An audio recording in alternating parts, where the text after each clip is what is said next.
안녕하세요. 크리스천 영상학교 원장한 신목사입니다. 오늘은 성경이 진리라면서 왜 성경대로 살 생각이 없는가 라는 점을 한번 생각해 보겠습니다. 교회마다 밟고 있는 크리스천이라면 성경이 진리신 하나님의 말씀이라는데 동의하실 것입니다. 요한복음 1장을 보세요. 말씀이 곧 하나님이라고 말씀하셨으며 예수님께서 육신으로 오신 그런 말씀이라고도 하시지 않았어요. 그러나 여러분이 신학교에 가면 그 환상이 산산조각으로 깨지는 게 시간 문제입니다.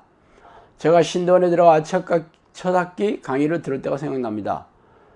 구역학 교수는 모세오경이 나중에 편집된 책이며 편집자 의도대로 이리저리 끼워 맞힌 책이라고 말하고 있었어요.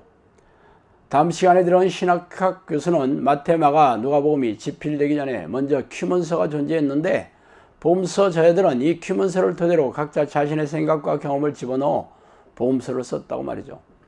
그러나 큐먼서는 현재 지금은 사라져서 실체를 알 수 없다고 말하면서 말이죠. 이 교수들의 말은 성경이 하나님의 감동으로 기록되었다는 것을 정면으로 반박하고 있었어요.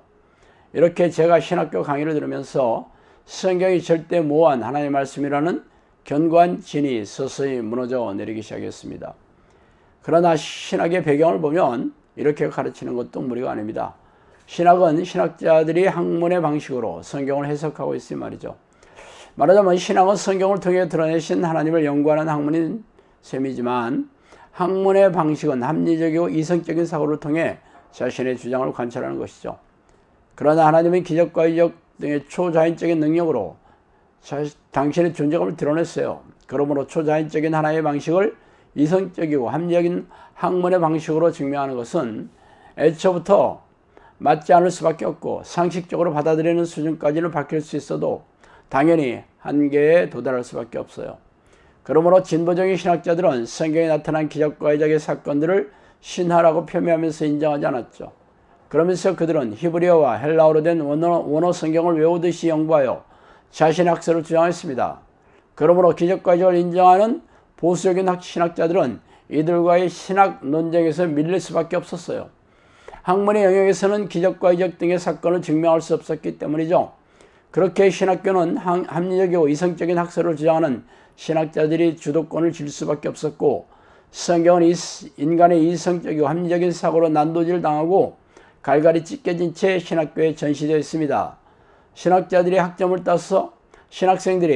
따서 졸업하려면 신학자들의 주장을 인정할 수밖에 없기에 7년 혹은 3년 이상 신학을 공부하다 보면 성경이 진리신 하나님의 말씀이라는 믿음이 쪼그라들 수밖에 없었고 졸업하고 나서 설교 단상에 서면 기적과 이적을 드러낸 성경의 사건에 대해 확신을 가지고 가르치는 것은 아예 불가능하게 되었으며 대신 성경을 자의적으로 해석하고 비틀어버린 교단 신학자의 주장인 그런 교단 교리 뒤에 숨어 그냥 앵무새처럼 반복하고 있을 뿐이에요.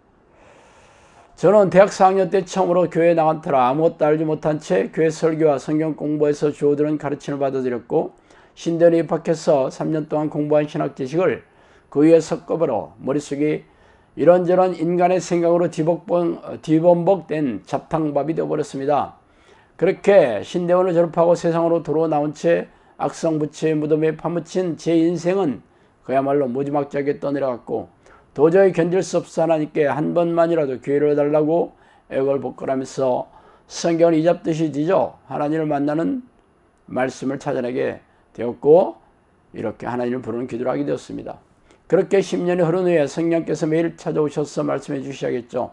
책으로 2권이 넘는 분량의 말씀은 도저히 이성적으로 받아들일 수 없는 기이하고 신기한 내용이었지만 그 말씀들이 기적과 이적으로 죄다 성취되었습니다. 그래서 성경이 하나님의 감동으로 된 책이며 전능하신 하나님이 기적과 이적으로 증명되었다는 것을 제 피부로 실감하게 되었어요. 태초에 말씀이 계시니라. 이 말씀이 하나님과 함께 계셨으니 이 말씀이 곧 하나님이시니라. 그가 태초에 하나님과 함께 계셨고 만물이 그로 말미암아 지은 바 되었으니 지은 것이 하나도 그가 없이 된 것이 없느니라. 요한복음 1장 1절에서 3절이죠. 진실로 너희에게 이르노니 천지가 없어지기 전에는 율법의 1.1획도 결코 없어지지 아니하고 다 이루리라. 마태복음 5장 18절이죠. 그래서 성경의 진리이신 하나님의 말씀이며 하나님 그 자체라는 것을 믿는 당신은 성경대로 살아야 해요. 그게 아니라 신학자들의 주장을 섞어서 비틀어버린 교단 교리를 믿는다면 하나님의 백성도 아니고 천국에 들어갈 수 없는 게 당연하겠죠. 안타깝게도 현대교회 구원론이나 성경론은 성경 말씀과 판이하게 다릅니다. 성경은 성령으로 태어난, 다시 태어난 성령의 사람, 죄와 싸워 이기고 죄를 부추기는 귀신과 싸워 이기는 자가 천국에 들어간다고 기록되어 있지만, 대부분의 목사들은 3분짜리 영접기도를 마치고 주일 성수를 하면 구원을 받는다는 거짓말을 가르치고 있습니다.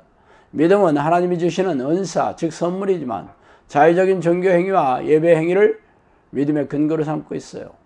그래서 하나님을 모르는 세상 사람들과 진대없이 무능하고 무기력한 믿음으로 고단하고 팍팍하게 살아가고 있습니다. 그래서 500년 전에 종교개혁을 일으킨 유럽의 교회가 흔적도 없이 사라지고 100여 년 전에 복음을 전해준 미국과 캐나다의 교회가 쪼그라들고 있으며 한국 교회도 속수무책으로 무너지고 쇠락해가고 있습니다. 20, 30년이 지나면 한국 교회도 자취도 없이 사라질 운명이에요. 하나님은 성경 말씀을 경멸하고 멸시한 현대교회 목사들과 교인들에게서 떠나셨기 때문이죠. 사정이 이런데도 교회 지도자들과 교인들은 자신들은 아무런 문제가 없다는 듯이 손바닥으로 하늘을 가리고 있으니 그러면서 교회 반을 밟고 있으니 기가 막힌 일입니다.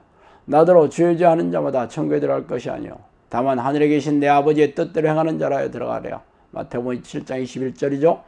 영혼 없는 몸이 죽은 것 같이 행함이 없는 믿음은 죽은 것이니라. 야고보서 2장 26절입니다. 당신이 심판대 앞에 서면 성경대로 살려고 애쓰지 않았으면서도 구원을 받았다고 착각하며 살아온 무지와 어리석음의 대가를 혹독하게 치르게 될 것입니다. 하나님의 말씀을 없이 여기고 경멸한 죄가 그 어떤 죄보다 크기 때문이죠. 자, 오늘 여기까지 하겠습니다. 감사합니다.